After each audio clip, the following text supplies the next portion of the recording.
welcome back to Breaking Ground on iProperty Radio with myself, Carol Tallon. You can contact us on social media at iProperty Radio or email hello@iPropertyRadio.com. This week, I'm chatting to Joseph Little, head of Construction and Building Performance in the School of Architecture, Building and Environment within TU Dublin. Joseph, you're very welcome. Thank you for joining us today. It's a pleasure to be here, Carol. Joseph, that's a very long title. So you're the head of Construction and Building Performance within the School of Architecture, Building and Environment. And yes. I know that's within the Faculty of Engineering. So talk to us a little about not just the role that you do, but maybe about your career to date. Okay. I graduated as an architect from the School of Architecture in UCD in 1996. Worked for 3 conventional practices of different scale of buildings over the next 7 years.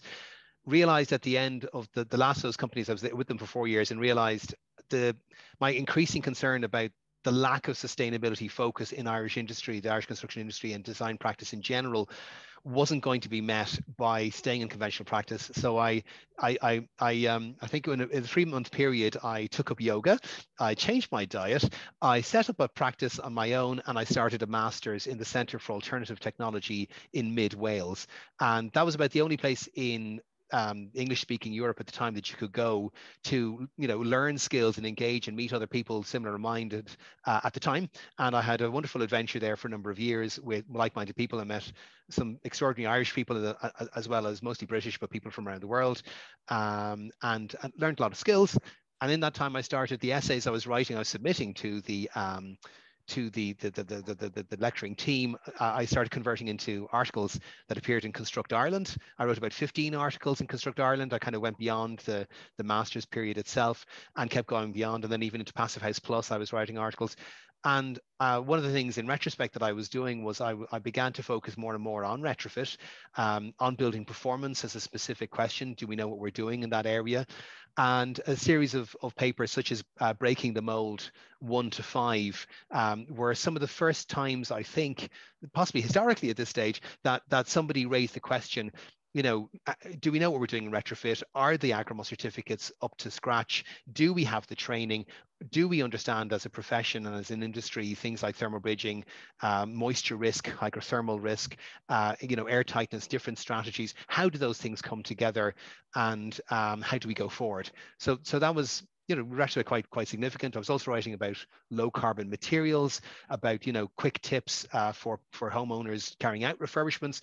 All those articles are still available, and I'm still teaching using some of them. They're still relevant, possibly sadly they're still relevant now in 2022, and they can be found on the Arrow repository, the TU Dublin Arrow repository, which is a free resource for anyone downloading on a wide range of fronts. But if they put my name in, Joseph Little, they'll find a lot of those articles.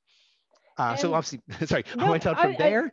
Go on. Joseph, before we move on, I just want to actually thank you for being so open about that, because actually you're the first person I've spoken to out of tens of people around the sustainability, the need or the increasing imperative towards sustainability that actually talks about it in a holistic way, that actually we know there's a mindset shift needed, and you very rightly identified that it came with this increased awareness that actually was very holistic in terms of diet, yoga, movement, and otherwise. And I think that's really interesting, because I think that's absolutely the experience of people, but we don't talk about it, particularly within the industry. So interesting. Yeah. So thank you for doing that. Yeah. I personally, I'm very interested in the idea. I love history. I suppose I'm a cultural boffin, but I'm also a technical boffin, and sometimes that can be unusual. People sometimes tend to go one way or the other. I'm very interested, and I teach about actually some of the cultural underpinnings of some of the technical things that we do. For instance, we still use a method of risk assessing moisture in buildings, which the dew point method, or nowadays called the Glaser method, which comes from a desire, and I think this is fascinating, to keep meat, beef and lamb frozen safely from Argentina or Australia or New Zealand, to get it onto plates for the Sunday roast in London.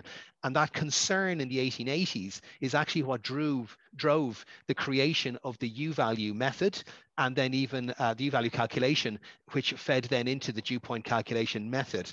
And even though there are other better ways of assessing moisture in buildings, and standards associated since 2007 and so on, we're still using something that comes from a different tradition and a different even technical culture in the industry, because it's easy and it's because what we have done and what we know. But it's not actually within scope. It's not fit for practice for most building conditions, but it's what we've done, it's what we're used to, and therefore we're continuing to do that. So there's really big shifts, and some of those are technological, some of those are standard based, and some of them are cultural. That's so interesting. Actually, I've never heard that before. But what you're describing does not at all sound like the work of an architect, a typical architect as we would know. Well, architects are very varied people. There are perceptions, and there's architects I would strongly criticize, and there are some tendencies. There's tendencies. I mean, for instance, there's tendencies in engineers to be, you could say, and this is a stereotype, to be very linear, to address a very clear problem and solve it and it alone.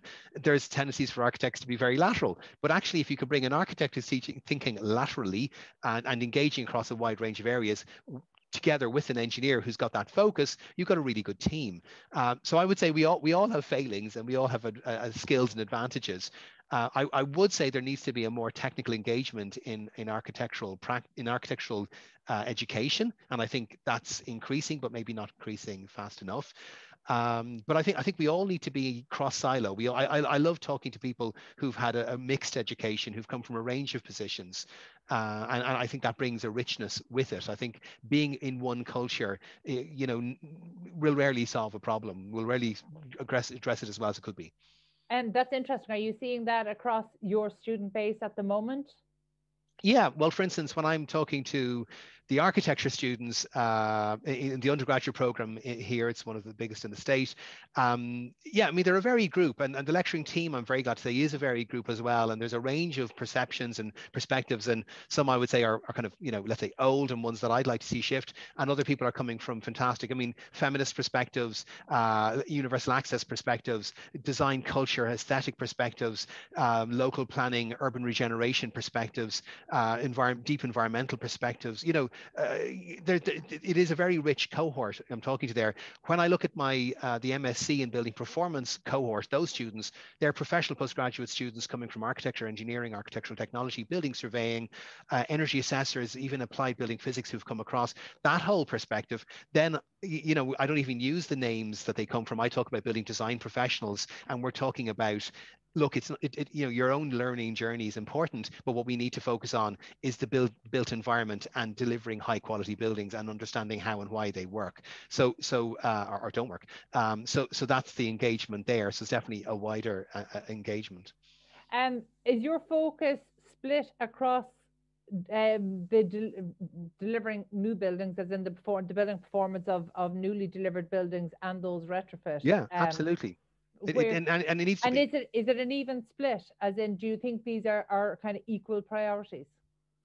They are for me. For me, building performance is the key, and that applies to everything in the built environment. Those buildings that are on the page or on the screen are being designed. Those buildings that are being proposed for retrofit. Those buildings that have been built and new. Those buildings that we're looking at in terms of remediation, maintenance, and maybe problematic expert witness kind of territory. So I'm looking at the same questions, and they apply everywhere. It's much easier to do something absolutely right on a greenfield site with a new building and with a big design team. It definitely gets harder the more we move towards smaller scale buildings, smaller design teams, smaller budgets, and retrofit. And to be fair, I know that you practice what you preach, because you have just come through a process of deep renovation for a smaller building. You might talk to us about that. Yeah, well, that was fascinating. Maybe a little bit crazy, but a great adventure. So myself and my wife bought a 1886 Victorian cottage, the kind of window kind of cottage that you'll see in Stony Batter, or many parts of Ireland, but not too far from that area. About, yes, that's 40 square meters. Mass concrete from 1886. A lot of people think that concrete only came into Ireland later than that. It didn't.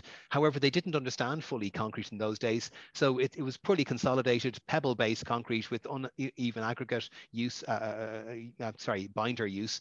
So we're actually treating it almost like a mass concrete wall, like a rubble stone wall, like an old solid stone wall. And therefore we've taken that sort of approach in terms of our insulation strategies. One thing I was very anxious to do was to deliver something that was very, very breathable. So that's often a big concern of people from, let's say, the heritage historic building perspective, but also something that was super low energy, which often touches on people from, let's say, the super low energy passive house, Enerfit type world, and also very circular. So, so kind of three overlapping concerns: the breathability, historic heritage bit, the low, super low energy, but then also doing, introducing materials that are very low embodied carbon, or in fact even post-consumer or post-construction waste materials used in a really good way to deliver a low carbon, very comfortable property. Very good. Well, talk to us about the process of that. And what were you, because you're talking about a very small area, and actually I have never heard of mass concrete in an old cottage. I actually thought, I just assumed wrongly that that was all stone. Yeah, yeah, So yeah. just maybe talk to us about part of the journey for there. Is it finished now? It is. The painting has to be done, and the floor has to be laid. That's it. But in terms of the building, that's there. And Yeah. but were you able to? Because obviously, sometimes when we talk about sustainability, sometimes there's the criticism that actually the ideal is not achievable. So there's always going to be an element of compromise. Yes. So you sound like you were maybe started from a place that you certainly had ideals in place. How much did you need to compromise? Yeah, good question. There were quite a few compromises. I mean, like you said, the project is a very small project. Because of my role, because of my passion, I was very interested in an exemplary building, and my wife was very patient in that regard. Because sometimes exemplary, and if you're building something that could show future directions of where we need to go. Therefore, you're no longer talking about the most readily available, cheapest product, because clearly the cheapest product is the one which is a large volume product made by a large number of companies. But if you're trying to show something about circularity, a higher use of a greater percentage of biomaterials, a greater percentage of post-consumer, post-construction waste materials, and a high level of circularity in terms of demountability, disassemblability, those sorts of concerns, you're clearly looking at niche products, or what are currently niche products. But if we do more of this, and if we can prove that it can be done and done successfully in Ireland, which I think we have proven, and that's really important, and I need to disseminate that over the next few years, we will encourage people into that sector. So that will then become, more mainstream in terms of pricing and so on. So in terms of compromises, I mean, one thing early on was I wanted to use. Can I name commercial products, by the way? Oh, Is absolutely, that okay? because this will be helpful for anybody Yeah. who's taking on such a project. Okay. Well, I mean, the first thing I should probably then say is that Sirius Construction, SIRIUS, were our builders. And to be honest, we went with them. They're very good, small, medium-sized, conventional builders. I went with them because I trusted them. So to me, in the way, trust was more important than price. I needed to know that these people were going to come with me on a journey. So that's that. In terms of compromises, one thing we were going to do early on was use what's called a Nelan Compact P unit. It's about the size of a tall fridge freezer, where you've got a cylinder integrated with a heat pump integrated with a mechanical ventilation and heat recovery unit. So all three units coming from the same manufacturer. Other companies supplied these. That was the particular one. And it's optimized for all those things to work together. And that would have provided our hot water, possibly a source from our solar panels to feed into, our healthy ventilation, which is terribly important, and so on. And it would have supported decarbonization of the building, which was terribly important, to move from gas to electric. So we did that. Can I ask you, Joseph, just in relation to the ventilation, because you're talking about such a small area, you said just under 40 square meters. Yeah. So it's 40 square feet, sorry. 40 square meters. 40 square meters, sorry. Just in terms of the ventilation, is that more or less important when you're talking about a very small area? In a way, I would almost say it's the most important thing, because frankly, if humans are not being looked after, there's something absolutely wrong. If the indoor environmental quality of the space is not as good or better afterwards, we're doing something absolutely wrong, and everything should actually stop. And the good news is that there's many, many robust systems. So what I'll tell you, just in terms of that compromise, and I'll segue to answer what you just said, we were going to put in something that turned out to take about 1 square meter of space. My wife possibly quite rightly said, I can't give you 1 square meter space for that thing, albeit it's an excellent piece of technology. And also look at our budget, because it was an expensive project. So what we ended up doing was, because we reached super low energy levels of performance for the walls, the floors, the roofs, the air tightness, and so on, I was able to calculate that we would have a very small energy demand. And that small energy demand could be met by simple electric panel rads fixed to the wall. So we're able to decarbonize, move to electric only, by having, at the end of the day, small electric wall-mounted panels from the Irish manufacturer whose name has just escaped me. It'll come back.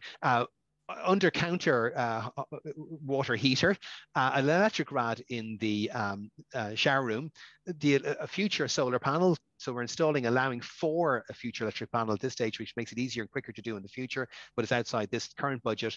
And then in terms of the ventilation, we simply supplied DCMEV, demand control mechanical extract ventilation, by the company Erico, which is again one of the companies out there, but also invented the category AE or ECO. And that's by doing that mix of simple technologies, we were able to reduce budget.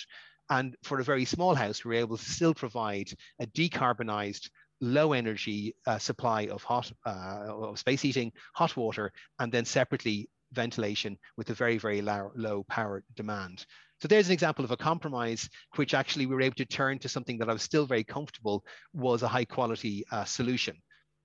And you talked about trust being the main factor with your contractor, which is understandable, but you also refer to that contractor as a traditional contractor. So were there any issues there in terms of maybe delivering on some of the aspirations that you had for the home? Great question. So in that context, and obviously I do know a number of people out in the industry, I went to probably Ireland's leading air tightness installer, air tightness tapes and so on installer. And he also specializes in the blowing of cellulose insulation, which of course is post-consumer newspapers, shredded and treated and so on. A man called Roman Shapura from a company called Cleoma, I think it's Cleoma House.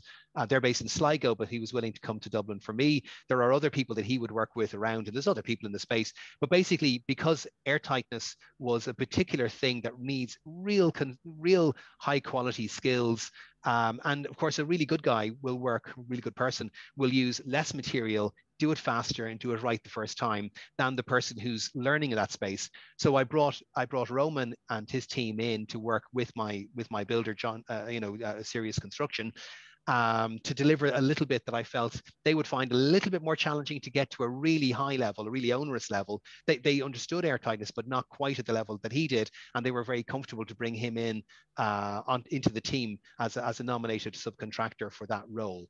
And I think that combination worked. We've achieved a Q50 value, I was told the other day, by Gavin O'Shea of Greenbuild.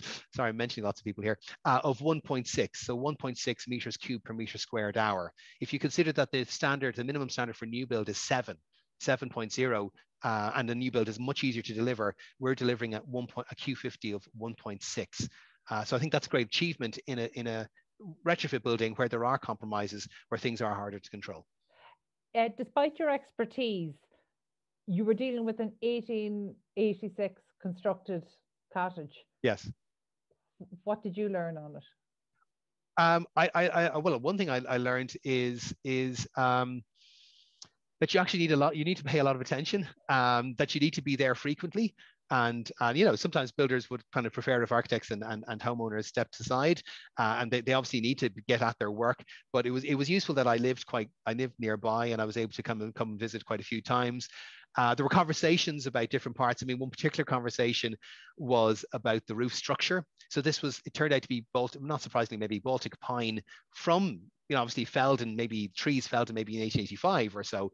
And the perspective of the original engineer and the foreman on site was that, you want a proper house and you want a proper sign off and you want this to be fit for the next 50 years, 70 years, whatever. So replace all the timber structure in the roof. And I was quite thrown by this, even though I was, an architect and have plenty of building experience. When somebody says that and they're people of that experience, it can encourage you to kind of go down to that expense that you didn't foresee and get rid of something. And it was really when I was standing on the scaffolding with the roofer and we're looking up close at those materials that we were both able to say, the roofer and myself, this roof is gorgeous. The timber is, in mint condition. If a piece of timber split or something, or some little thing happened, it probably happened on the day because somebody used too hard a hammer stroke in 1886. Nothing has happened since. So we were able to retain, which was my original ambition, but to be able to do it securely, safely, once we got to that stage. And a tradesperson who comes from that particular perspective gave me great confidence. And then actually we had a later timber-focused engineer who absolutely agreed. So in fact, in terms of all the timbers from the building, the skirtings we had to replace, because of some leakage, about a third of the floorboards we had to get rid of. And we had to get rid of the fascia at the front and back of the eaves of the house. But even the wall plates from which the timber structure of the roof springs were actually in very good condition. We didn't have to splice out any of that. So there's a lot of, even though the masonry wall, there were some cracks and compromises that we had to stitch and repair, we were able to keep all the masonry, barring a certain area where we broke through for a new kitchen and so on. But all of the timber structure we were able to retain of the roof, and that was a great thing to be able to do.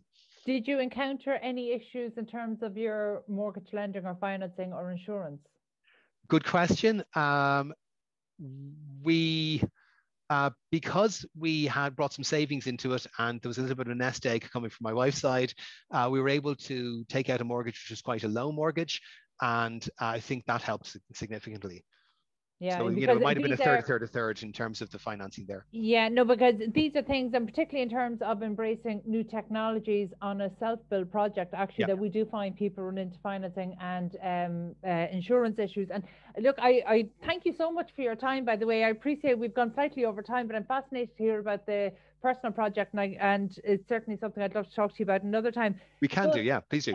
My final question today is probably one that you address. It's probably a fallacy that you address with your students on day one, but I'm going to ask it anyway. Is there a conflict between design and building performance? Design in general, or do you mean design for building performance? No, design as in you're an architecture, you have a vision. And sometimes, we see it that the vision of a building, whether it's the retrofit of an 1880s cottage, or whether it's the delivery of a new state-of-the-art glass building. In terms of design, does there need to be compromise of design in order to achieve maximum or optimum building performance? Yeah, I mean, personally, I have strong views on this. I would say a design that does not take account of building performance is a failure. There are different kinds of failures. A building falls down, a wall falls down, that's a failure. But if a building does not deliver on health, on low energy, on even low carbon circularity, these additional areas of building performance that are being brought more and more to the fore, I think it's a failure. I think we have a massive societal, there's a series of global crises. There's a massive societal need for building design professionals to step up, and also for building professionals to step up and to work together and to really understand the impacts of what they're doing. And if somebody's not engaged in understanding the impacts of what they're doing, why are they there? That's so much to think about. Joseph, my thanks. Honestly, I find that I always learn a lot during these interviews, but you've given me so much more to think about. And in fact, sometimes it's an interesting interview that actually leaves me with more questions than answers, but that's not a bad place to be. So thank you so much. You're very welcome. Well, let's talk again. Absolutely. That was Joseph Little, Head of Construction and Building Performance in the School of Architecture, Building and Environment within TU Dublin. And that's it from us this week. You can get in touch with the show on social media at iPropertyRadio or email hello@iPropertyRadio.com. My thanks to Hear Me Roar production team and to Luke Delaney on sound for Dublin South FM. Until next time, thank you for listening.